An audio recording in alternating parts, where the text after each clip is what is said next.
Évidemment, votre combat, celui de votre vie, c'est les victimes. Oui. Je vous amène sur un terrain, là, je vous l'avoue tout de suite, là, ça concerne l'avenir de la station parce que Oui. un des mandats de la station, c'est donner une voix aux victimes, essayer de retrouver les disparus et aussi les personnes recherchées, entre autres les plus grands criminels. D'ailleurs, votre registre des prédateurs, c'est un outil ADR ici, mais là, le CRTC risque de nous fermer. Là.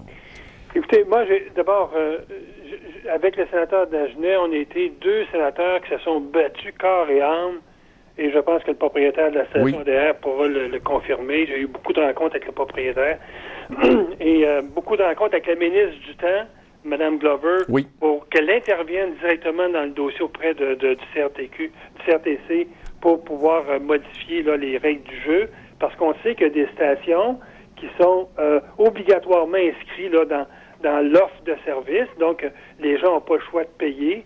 ADR est exclu de ce principe-là qui me paraissait, moi, très intéressant et qui donnait à ADR aussi un tremplin pour éventuellement même diffuser au Canada anglais. Oui. Parce qu'on sait qu'aux États-Unis, c'est très, très fort, exact. ce type de station-là. Et au Canada, on n'est pas outillé de ça. Et lorsqu'on sait que les corps policiers sont aussi très divisés par rapport à l'information sur des gens qu'on recherche, sur des personnes disparues, des criminels qu'on recherche, chaque corps policier, surtout au Québec, fait un peu là, cavalier seul là-dedans. C'est vrai. ADR était vraiment, pour moi, et il l'est toujours, une espèce d'entonnoir au niveau de canaliser l'information pour le grand public.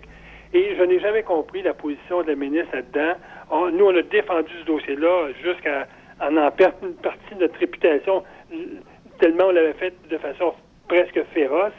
Et là, maintenant qu'on voit que les libéraux sont là, moi, vous savez, monsieur, j'attendais ce matin les gens qui défendaient la disparition de l'émission Bazot à Radio-Québec. Exact. Et ce que Mme Bazot disait à Paul Arcan, c'est qu'elle a rencontré la ministre Joly et la ministre Joly serait prête à intervenir pour modifier un peu les critères là-dedans. Incroyable. Écoutez, si la ministre Joly, qui est aussi responsable du CRTC, est prête à intervenir dans un dossier comme l'émission Bazot, je ne comprendrais pas pourquoi elle ne peut pas intervenir dans un dossier comme la station ADR.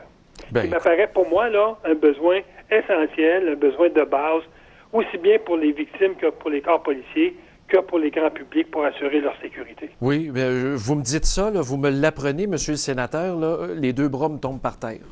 Bien, vraiment. Moi, c'est un peu j'étais en auto quand j'ai entendu l'entrevue à Paul Arcan, et évidemment, moi aussi, je dis, écoutez, l'image qui m'est venue tout de suite, c'est de dire comment on peut intervenir dans un dossier de nature culturelle qui m'apparaît quand même important, mais secondaire, alors qu'un dossier aussi important qu'ADR, une ministre n'interviendrait pas.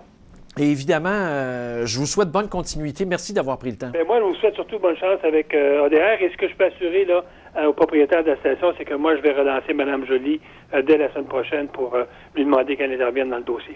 Bien, merci beaucoup, c'est apprécié. Ça fait plaisir. À la prochaine, au revoir. Au revoir.